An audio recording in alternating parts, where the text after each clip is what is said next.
Akhirnya saya di situ kompromi, sudah apa yang perlu saya bantu. Besok kan si Alim ke rumah sakit panas. Sekarang mau jalan panas, terlalu panas. Ya saya antar. Saya sudah janji mengantar ke rumah sakit, tapi ketika itu saya ditelepon oleh Rudi Hartono. Rudi Hartono yang pakai badminton itu, dia punya kuota. Dia punya kuota 4 juta, mau ambil nggak? Kalau mau 20 ambil, besok datang di sini. Akhirnya saya batalkan untuk mengantar istri saya ke rumah sakit karena anak saya sakit. Saya malah datang di Jakarta. Jam 11 malam ketika saya dapat SPK kontrak, telepon istri saya ke saya. Pak, si Dedek berdarah mulutnya. Kenapa? Gigit lidah. Pakai sendok dong, stek. Ya gitu ya.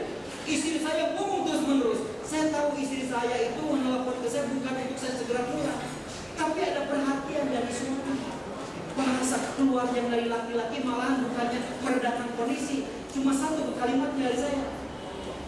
Mah, urus dong, saya kan lagi cari uang. Ditutup telepon itu oleh istri saya. Nggak pernah ditutup tanpa ngucapin salam. Besoknya benar kejadian ketika jam 10 saya turun, istri saya sudah di luar, di depan gerbang. Apa yang dia lakukan? Bawa tas jinjing, anak saya yang sakit lagi digendong, dia keluarkan. Ceraikan saya. Gila. Satu yang namanya underestimate buat saya. Tadinya saya mencari uang ke sana kemari hanya untuk membahagiakan keluarga istri dan anak. Malah istri saya minta cerai. Buat saya masalah cerai mudah, kawin lagi. Emangnya buat saya. Tapi persoalannya bukan itu. Harga diri saya sudah lebih rendah dari apapun. Nggak ada alasan untuk cerai. Emangnya gua selingkuh? Emangnya istri gua, bini gua itu yang namanya anak-anak gua itu nggak dikasih makan? Lalu dibilang cerai. Apa alasannya? Sini dong. Saya ngomong, angkain aja ke keluar. Akhirnya saya di rumah sendirian. Saya off dulu kerja. Rumah cukup besar, 2 lantai. Biasanya anak-anak lari-lari dan sebagainya, istri lagi masak. Sepi sama sekali. Sakit ngedrop saya. Pikiran barangkali. Justru ketika ngedrop seperti ini, ujian dari Tuhan keluar. Ada seorang anak wakil gubernur, karena kehidupan saya sudah mulai naik. Kelasnya sudah mulai naik. Wakil Hipmi Jawa Barat, wakil ketua Kadin Jawa Barat. Kalau di organisasi saya sudah mulai main lah, main golf dan sebagainya yang tadi mengerti. Main golf pun sudah saya lihat begini. Ke sana kira masuk, ternyata bolanya masih di sini. Kampungan saya. Tapi itu buat pergaulan saya. Dari situ datang anak wakil gubernur pakai motor Harley, nawarin ke saya, Kang, minggu depan kan akan ada tur, oke? Akan ada tur masuk keliling dengan Pak Kapolda.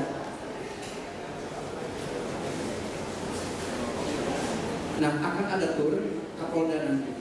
Nah, ini bagaimana akan bisa ngebeli motor saya? Saya bilang enggak, lagi sakit. Justru kejadiannya apa?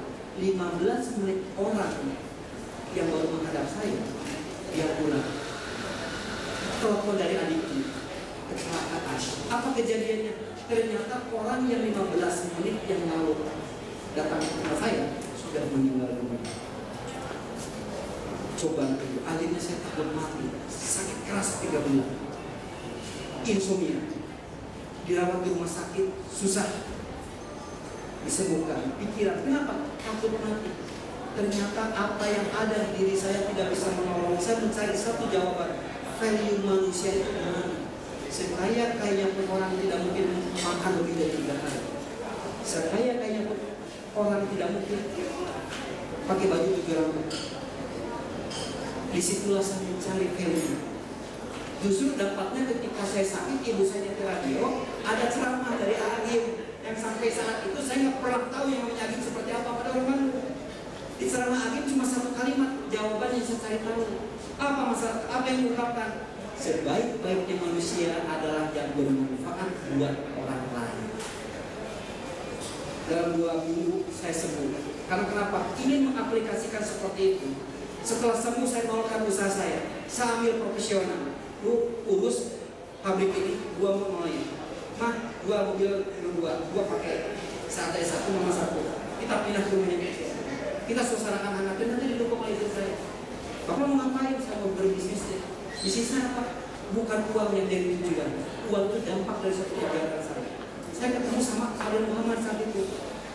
Kata Pak Fadil bilang gini, yang enak dulu jadi pengusaha daripada jadi gubernur Gorontalo saat ini. Kata Pak Fadil, emangnya kenapa? 3.000 sarjana pengangguran tiap tahun keluar lahir di Gorontalo. Semuanya yang jadi PNS padahal diterima cuma 100. Bang, kalau memang seperti itu, oke, kalau memang seperti itu, ya, kata saya, bikin sesuatu yang memang kawasan industri. Akhirnya saya disuruh membuat kawasan industri seperti ini, Bang Fadil. Ini karya perdana saya menjadi pengusaha. Saya bikin pompa setan, pompa air tanpa listrik.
Ini ada sungai, saya solder, saya pasang pompa 40 unit. Pompa ini pompa setan, pompa tanpa listrik sama sekali, jatuh 2 meter sampai bisa mengenang 30 meter ke atas. Ini tadinya untuk naikin air mengisi danau yang kering, naik ke atas 30 meter. Sebelum masuk ke danau, menggerakkan dulu turbin ini adalah sebagai pembangkit dari kawasan yang saya buat. Ini adalah pembuatan pakan ternak, pembuatan apa yang nanti dikerjakan oleh sarjana-sarjana yang pengangguran itu. Ini bukan rumah penduduk, tapi tempat produksi. Contohnya nih, contohnya aja. Di Gorontalo jagung banyak, ikan banyak, tinggal ditepungkan sama konsentrat. Selama ini Gorontalo memberi pakan ternak dari Sarokopan, Cirebon dengan harga 6.500. Setelah dibuat sendiri harga 3.500. Dampaknya apa? Harga telur dengan daging ayam di Gorontalo termurah secara nasional. Dikerjakan oleh masyarakat sana. Semua mesin saya rancang sendiri. Tidak ada yang patenkan supaya bisa jiplak oleh para mahasiswa di panas dalam situ. Setelah terkumpul, setelah saya bikin seperti ini, akhirnya saya bikin pekerjaannya baru 60% lah, dengan nilai kontrak dengan nilai kurang lebih 32 miliar. Saya lihat sedikit.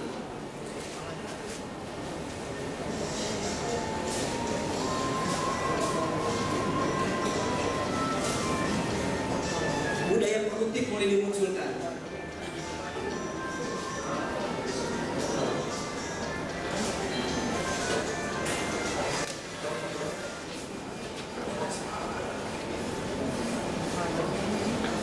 Pompa yang saya pasang.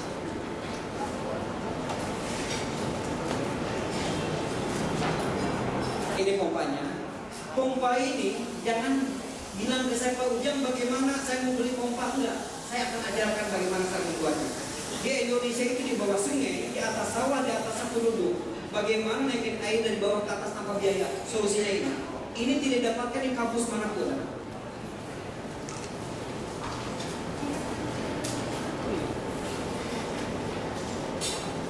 Saya singkatkan aja untuk pompanya. Ini hasil daripada kawasan yang saya buat. Ini pompanya. Kawasan industri agro terpadu. Sudah lewat MIK, di sini buat minyak jagung karena Gorontalo terkenal dengan kabupaten provinsi jagungnya. Ini jagungnya. Kezena, tepung jagung semuanya dikerjakan. Ini pakan ternaknya. Produknya seperti ini. Lalu saya buat seperti ini contohnya.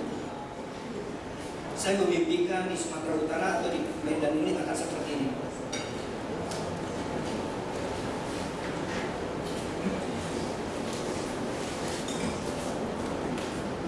Produk dibuat seperti ini ya.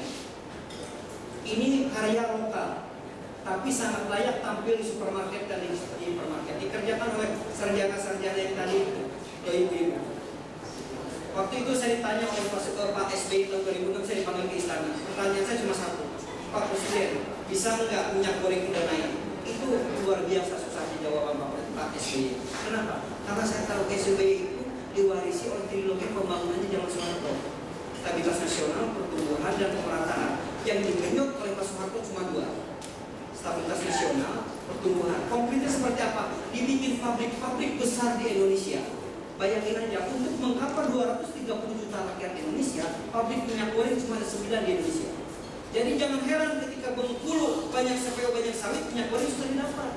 Saya bilang, ada 8 juta keluarga lama yang tidak berhutang Pak Presiden. Saya bikin seperti ini, kalau bisa per kecamatan ada 2 kilo kopra bisa menjadi satu liter minyak goreng. Ini bisa dibikin seperti ini. Malah kebablasan, bikin pabrik terbesar di dunia, didirikan di Indonesia, dan tidak ada bahan bakunya. Namanya Bogasari. Pengaruhnya apa? Yang muncul adalah budaya konsumtif, bukan budaya produktif.